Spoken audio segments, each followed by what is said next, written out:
The United States has once again warned that it may stop rendering military assistance to the President Muhammadu Buhari-led Nigeria government if it fails to protect human rights.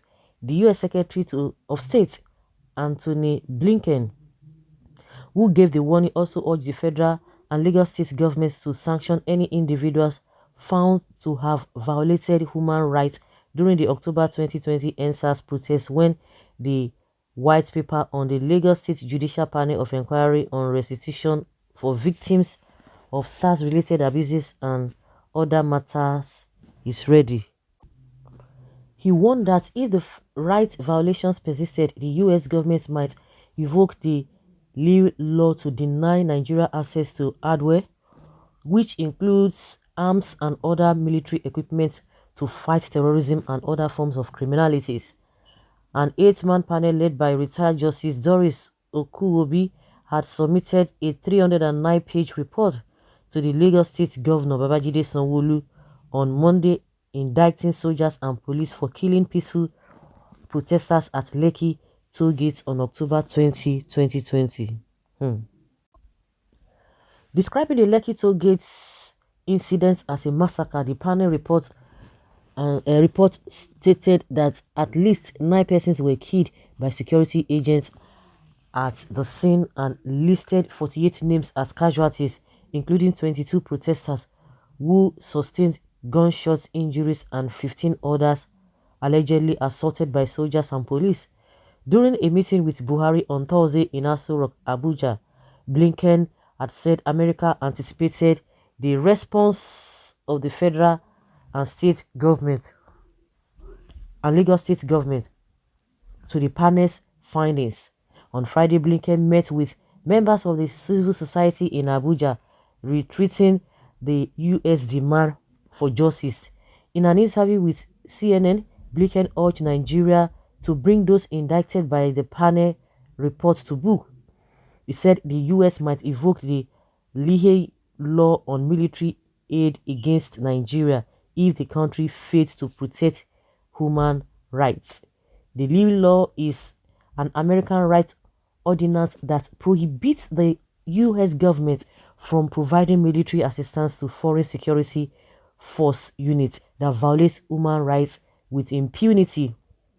Asked during the CNN interview whether the U.S. had changed its conclusion in the light of the panel's report, Blinken said he was waiting for the full report to be released by the Lagos state government. He, however, argued that the most important thing was ensuring that those found wanting face the full weight of the law. He said, but a couple of things are really important.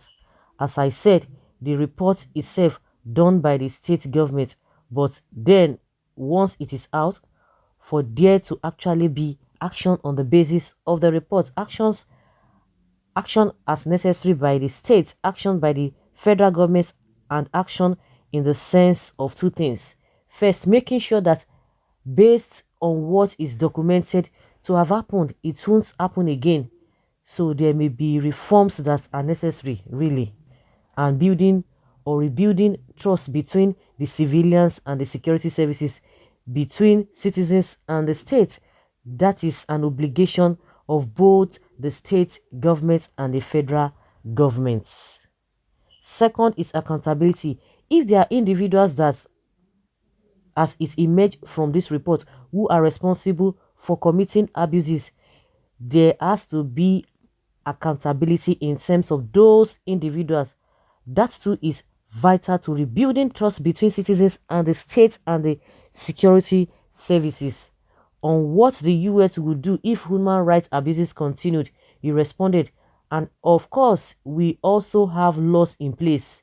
The Lee laws, for example, that make sure that if there are units that have committed abuses, we are not going to provide equipment to those units. When asked pointedly if the Lee law would be imposed on Nigeria, the Secretary of State responded, well, we will look in any instance if there are credible allegations that prove that we believe meet the standard of the law. Yes, of course, we will apply the law.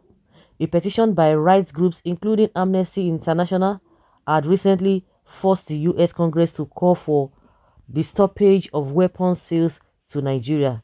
When asked by CNN if the US government would now bow to pressure by the US Congress to impose an arms embargo on Nigeria amid incessant allegations of human rights abuse, Blinken said it will all depend on Nigeria's response.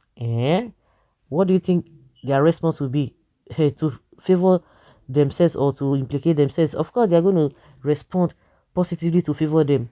Blinken stated if there is genuine transparency, accountability, and change that follows from these incidents and from these abuses, I think that is very important, not only to our administration, it is important to Congress in making judgments after continuing to provide assistance to the security forces. He explained that the assistance being given to the Nigerian military was not only hardware but training to tackle terrorism and criminal activities. Blinken said, but the assistance itself is not just the hardware that we might provide, airplanes or helicopter, it is the software, the human software, because one of the things that we are doing is making sure that as we are providing equipment to deal with profound security challenges that are faced here in Nigeria, terrorism, criminality, activity, other violence, that those who will be using the equipment are trained in a way that makes sure that they are doing it to avoid hurting the good guys, even as they are going after the bad guys, to make sure that the laws of armed conflicts are fully in mind, and that if they make mistakes, they are corrected and they are brought to light immediately. All of that is very important. And of course, we also have laws in place, the lead laws, for example, that make sure that if there are units that have committed abuses, we are not going to provide equipment to those units. Long English. The US must realize that Nigeria is a sovereign nation and must not dictate to us how to run our affairs. Like, seriously, when your leaders have already subjected themselves to that ridicule. If it is proven that the Lekki massacre was a hoax, must government look for whipping boys to please the US or sacrifice innocent people to be in good book of the US? This is why Nigeria must turn to other sources of military hardware to ward off US intimidation and blackmail. We call it blackmail. Think, my friend, and stop being a dictator without batting.